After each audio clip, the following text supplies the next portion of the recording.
Hello, Team Women community. We are excited to be here today in honor of Veterans Day. Here with me today, right now, is Miki Huntington, who's not only a member of our Team Women community, but a member of our board of directors. Miki, thank you so much for joining me today to share in a great celebration for Veterans Day. Well, it's a pleasure to be here, Katie. Thank you so much for having me. Thanks. So, for those of our listeners who aren't familiar with your background, can you share a little bit about your background in the service? Like, how long did you serve? What rank were you in? What branch? Things like that. Sure. So I initially joined the military in the U.S. Army Reserve when I was right out of high school. So I was looking for different opportunities and ways to earn money for college. And the military offered one way that I can go ahead and do that. So I joined the U.S. Army Reserve at age 17, right out of high school. I eventually made my way through the ROTC program in college, became a military officer, and then served a total of 25 years in the Army before retiring in the rank of lieutenant colonel. Wow, that's such a big decision to make at the age of 17 to join the service. So kudos for that, but also for taking advantage of the program that it offered you. Just by going into the ROTC to have your education covered and to see the world too, which we'll get to. So where did you spend the majority of your time? I had an opportunity to not only be stationed in a variety of different locations, but just to travel as well. So here in the United States, I spent time at Fort Campbell, Kentucky, Fort Hood, Texas, as well as Fort Rucker, Alabama. Traveling overseas, I had an opportunity to be stationed in South Korea and in Japan. And I also got to travel as well through the military. So I visited Jordan and China and Thailand and Singapore. And of course, as most of us in the military find ourselves ending up in, I spent quite a bit of time in Washington, D.C. as well. Fabulous. What a great way to see the world. And the places that you went to are just amazing. What are you most proud of about being a veteran? I'm so proud of the opportunity to be of service. So I was born and raised in Japan. My father served in the Navy, and I lived there until I was 10. When my family relocated to the United States, we recognized and appreciated the opportunities that we were able to take advantage of here in the United States. And so I wanted to give back. And not only did the military provide an opportunity for me to earn some money for college, but it also offered a way for me to be of service in uniform. And I really appreciated that. Honestly, I meant to stay in the military for just a few years to earn my GI Bill benefits and then continue with college. But I ended up staying for a total of 25 years. And then after my service in uniform, I had the opportunity to transition, and I now like to say I continue my service in the classroom as an educator in higher ed. Oh my gosh, what a gift you are to those students in the classroom too. And you mentioned uniform, so I hope you recognize that I was wearing my Army green for you today. And Awesome, for I all of love the it. veterans. Yeah, exactly. It's just being a part of the team spirit. What did you enjoy most about being in the military? Without question, it was that sense of camaraderie that I enjoyed most about being in the military. In the military, we have a saying, it's mission first, people always. And so we're focused on our mission of defending our country. We're focused on providing national security. We are focused on our job, whatever that may be, in the military. And yet we recognize that it's the people to our left and the right that is the most important part of being in the military. And when I say people first, that includes military families as well. So just the opportunity to be part of something larger than myself and to be part of an organization that is in service to our country, to our citizens, is to me the most rewarding part of being a veteran. That's Did you when you were touring, did you see any combat? I did not. And I just want to offer my heartfelt gratitude to those veterans who served in combat, who served in conflict zones, because that is just an incredible level of self-sacrifice and commitment in the service of our country, and to those military family members as well who supported their loved ones being deployed in harm's way. So while we all have different roles in the military to play and different ways that we serve, I did not serve in combat. And again, just want to offer my thanks and eternal gratitude to those who did. Yes, absolutely. And I do too. Again, we're thinking of all of the families who've lost loved ones in the service and grateful to all of them because it's not just those that are in the service that are fighting for our country, but it's the families too. So, um, speaking of roles, can you share a little bit about what your role was specifically in the service? Sure. So I started out in the military in the U.S. Army Reserve, where I was something called a 71 Lima. That's an administrative specialist. I did that for about 4 years. And then after going through ROTC, I became an Army aviator. So I flew helicopters, I flew UH-1 Hueys, and then transitioned to UH-60 Blackhawk.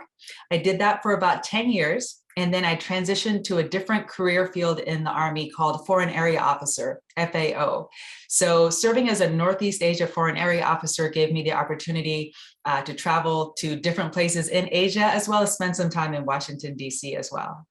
Unbelievable. What a such different roles from clerical. What, you were typing or doing admin duties, right? To Exactly. I was a terrible typist, so I'm glad that I had the opportunity to switch jobs. But yeah, I started out as in a clerical role, an administrative role, transitioned through ROTC to become an aviator, and then eventually a foreign area officer. and were you encouraged to be an aviator? It's funny when I think back to my college years in ROTC. I had an ROTC instructor who was very well meaning. I had indicated to him that I wanted to pursue Army aviation, and he said very gently, "That's a really competitive field, Miki. You might want to put something else down as your first choice." So, needless to say, I was full of my youth and vigor and decided to go ahead and put Army aviation as my first choice anyway, and I ended up getting that opportunity and was honored to serve in that role. A way to be a competitor. And how kind of him to think of you, right? I mean, Well, I like to tell folks a lot, that the only way that we're not going to get something is to not apply, to not go for it, right? yep. And so give yourself the chance. I gave myself the opportunity to be considered for the aviation branch. And fortunately, I was selected and had a solid career in Army aviation for quite a long time.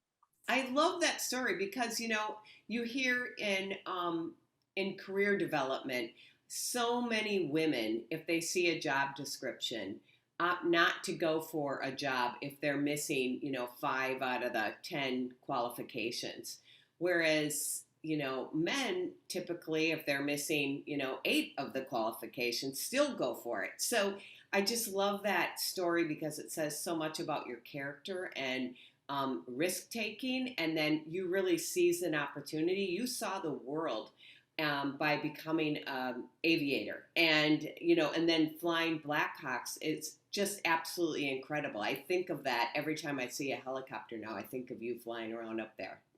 What was that like in Asia and everything too? So great story there. So tell me about one of your most memorable experiences. One of my most memorable experiences while serving in the Army was in Washington, D.C. So, as a foreign area officer, I had an opportunity to serve at the White House for about 2 years in the office of the Vice President. And there was a meeting that was scheduled between the Vice President and the Japanese foreign minister.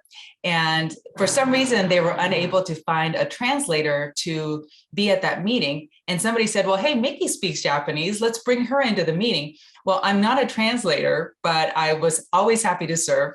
Had an opportunity to be in the meeting with the vice president on the one side, the Japanese foreign minister on the other side, and it was just a surreal experience. Now, looking back on that opportunity, I honestly think it was because the vice president just wanted to give me an opportunity to be part of a high-level meeting at the White House, but I still treasure that as one of my most memorable experiences in the military.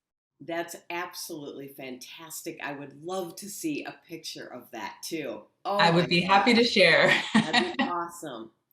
Well, you have just been a dedicated public servant throughout your career and continue on in your career as an educator. And we are so honored to have you in the TeamWomen community and as a board member. So I want to give you an opportunity to share with others in the service how they might join us. Absolutely. Now, let me just start by by just saying thank you for the opportunity and the invitation to serve as a board member with TeamWomen. It's an honor for me to be here. And just kind of going back to how I found TeamWomen, when I retired from the military and relocated to Minnesota, I was once again looking for that sense of camaraderie and the opportunity to cultivate relationships and build a new network here in my new home in Minnesota. And I came across TeamWomen. As I was looking through our website, I discovered that we offer a hero member discount, and that applies not only to military veterans who are currently serving or have served, but first responders in uniform as well. So that was probably the deciding factor that prompted me to make the decision to join TeamWomen a couple of years ago, and I've never looked back. So please do take advantage of the hero member discount for those of you who qualify for that opportunity. Come and join us. And again, be a part of something larger than yourself. It's such an empowering, uplifting community, and I just enjoy being a part of TeamWomen. Oh, we're so honored to have you here. And we always have such a great representation of those in the service at our leadership conference. We have so many members that are in the service that bring tables of those in service that are represented at our conference. It's so fun to see everybody in their Army fatigues or just different uniforms. And I feel a sense of pride, and I always want to salute, and it really takes a dedicated soul to put their country first, and it takes that family that supports them too. So this TeamWomen is all about community. So to have a great representation of those in public service is just an honor for all of us. So absolutely agree. And I would love to see even more tables full of first responders and military folks. So please do consider joining us and check out the TeamWomen website. Yeah. Thank you so much again for not only your board service, Miki, but your friendship. That's another big bonus of TeamWomen, lots of new friends. So absolutely. And thank you for having me, Katie. It's an honor to share. And I just want to offer best wishes to everyone out there for Veterans Day. Absolutely. And me too, on behalf of all of TeamWomen. And we just are honored to celebrate Veterans Day or recognize Veterans Day, and wish you all nothing but the best. Thank you, Katie. Thanks, Miki.